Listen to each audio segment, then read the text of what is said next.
হোলি প্রেমের প্রতি আমাদের সকলকার উচিত।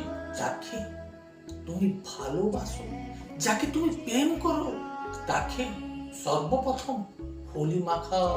আর এতেই কিন্তু ভগবান শ্রীকৃষ্ণ মহারানী রাধারানী সন্তুষ্ট হয়। ভগবান শ্রীকৃষ্ণ সর্বপ্রথম রাধাকে রং মাখিয়েছিল।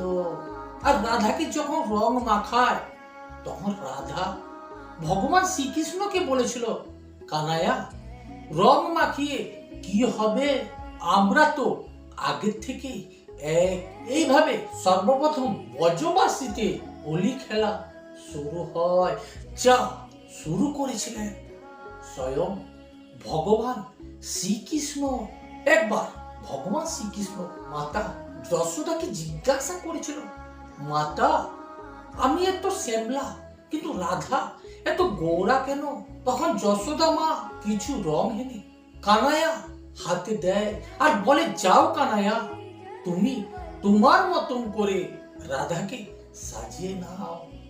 আর এই রং নিয়ে ভগবান শ্রীকৃষ্ণ যায় রাধার কাছে। রাধাকে ভগবান শ্রীকৃষ্ণ রং মাখিয়ে দেয়।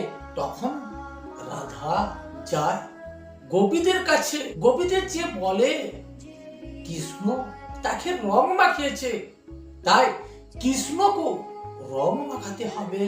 তখন ব্রজবাসীর সকল গোপী এসে ভগবান শ্রীকৃষ্ণকে রং মাখিয়েছিল। একে একে সকল ব্রজবাসী এই রং খেলায় মেতে উঠে। আর তখন থেকে শুরু হয়ে যায় হোলি।